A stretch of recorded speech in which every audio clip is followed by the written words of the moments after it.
So right before the jury instruction conference started, Donald Trump spoke to cameras before he headed back inside the courtroom. He, as you would expect, continued to rail against the case, Judge Merchan. He also criticized President Biden for releasing oil from the strategic reserves, kind of a deviation from the day's news. And when he was asked by reporters multiple times why he himself did not testify after telling everybody that he wanted to, he didn't answer. Joining us now, New York Times reporter Jeremy Peters. So, we're all watching this. We're getting our incredible reporting from inside the courtroom. We have world-class lawyers breaking it down for us. What if you are not watching us and say watching another outlet friendlier to Donald Trump? Be ashamed of yourselves. What are you getting, Jeremy, if you're watching, something else?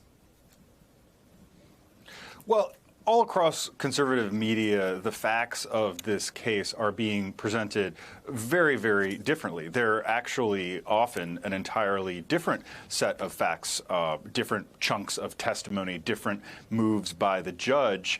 And what those all point toward is a seeming acquittal of Donald Trump, because in the conservative media, on Fox News, what you're hearing is that this case is falling apart and that the prosecutors have not done their job to prove beyond a reasonable doubt that Trump paid this money for political purposes to help him in the 2016 election. What you're hearing is that he's likely to get off, and while that may seem like distorted journalism or a very selective reading of the facts, it's important for Trump politically because if he is convicted, it allows him and his supporters to say, "See, we knew this was rigged all along. The fix was in for Donald Trump." And of course, that's the central theme to Trump as a politician. They are out to get me and, in turn, you, the Trump voter. I'll give you an example of some of the things that you would be hearing on throughout conservative media. One is constant attacks on the credibility of the judge, and they call him, a Democratic donor.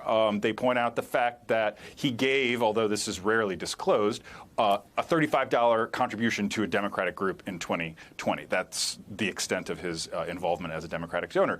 You hear that his daughter is a Democratic political operative. So therefore, the implication is that the judge is corrupt and has it in for Trump. You will also hear that the prosecution has not proven that Trump paid this money for political purposes. It's just not clear that he wasn't doing this to shield his family from knowing about his involvement with Stormy Daniels. And you also hear a lot about. Oh, sorry, go ahead, Andrea. No, I was just saying. So they're inoculating. He's inoculating against a conviction. Oh, yes. Exactly. That's exactly right. And yeah, because it will all be, if he is convicted, it will all be seen as, another example of Trump's opponents weaponizing the levers of government against him. And of course, one of the things that conservative media also really focuses in on is Michael Cohen's testimony. And the way that has played out on the right is that his testimony was an utter disaster because he admitted to stealing from Trump. He admitted to having a financial interest in the outcome of this case because of his podcast and various other entrepreneurial endeavors that involve his time as a Trump advisor. So they've really seeded the ground for, as you say, Andrea, inoculating Trump against conviction. But Michael Cohen also did say that it would be better for him financially if Donald Trump was acquitted because he'd have more to talk about. Jeremy, did you read anything up until the last couple of hours ago when we knew for sure that Donald Trump was not going to take the stand, suggesting to conservative media that he should go out there and defend himself, or seen anything since that decision reacting to it in any way at all? Well, this is such a common tactic of Trump's, right? To claim that he wants to do something that is clearly against his best interest, but saying so allows him to project this toughness, this sense of confidence that he's so innocent. These charges are so pumped up and weaponized against him that why wouldn't he put himself in the vulnerable position of having to face tough questioning from prosecutors? You know, this